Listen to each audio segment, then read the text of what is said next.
سال 1519 جب مغلوں کے کچھ قبائل دولت شاہ اور تزگہی سندھ ہجرت کر کے آئے اور اس وقت کے بادشاہ جام فیروز کی اجازت سے ہی ان کو سندھ میں رہنے کی اجازت ملی۔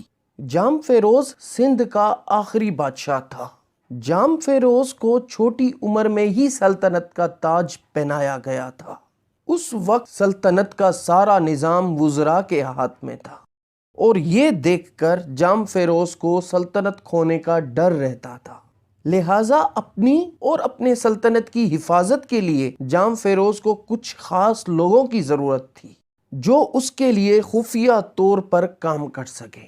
اس وقت سلطنت کا دارالخلافہ ٹھٹھہ شہر تھا، لہٰذا جام فیروز نے منگولوں کے کچھ لوگوں کو بلوایا۔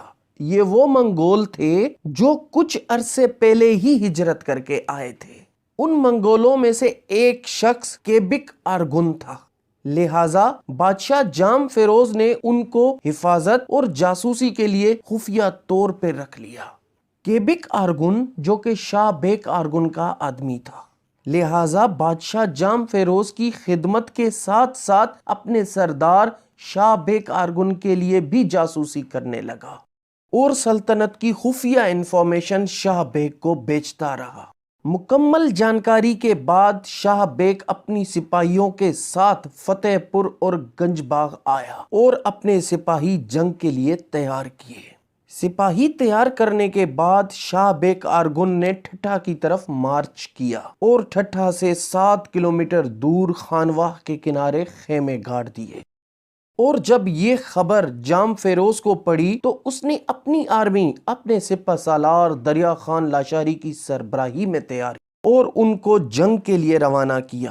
جب سما سلطنت کے سپہ سالار خانواہ کے کنارے پہنچنے والے تھے تب شاہ بیگ آرگن نے اپنے لشکر کے ساتھ خانواہ کو کراس کیا اور دونوں آرمیز کا آمنا سامنا ہوا۔ دونوں طرف کی آرمیز اسکلڈ یافتہ تھیں۔ کافی ٹف ٹائم دینے کے بعد سما سلطنت کا سپہ سالار دریا خان لاشاری قتل ہو جاتا ہے اور اس طرح شاہ بیگ آرگن یہ جنگ جیت جاتا ہے۔ اور جب یہ خبر جام فیروز کو ملتی ہے تو وہ اپنے کچھ سپاہی لے کر فرار ہو جاتا ہے اور بعد میں شاہ بیگ کے سپاہی شاہی خاندان کو گرفتار کر لیتے ہیں۔ اس طرح اب سما سلطنت کا دارالخلافہ ٹھٹھہ آرگنز کے قبضے میں آ جاتا ہے۔ 3 روز گزرنے کے بعد جام فیروز خود کو شاہ بیگ کے دربار میں سرنڈر کر دیتا ہے، جس پر شاہ بیگ اس کو معاف کر کے اس کے خاندان والوں کو باعزت بری کر دیتا ہے۔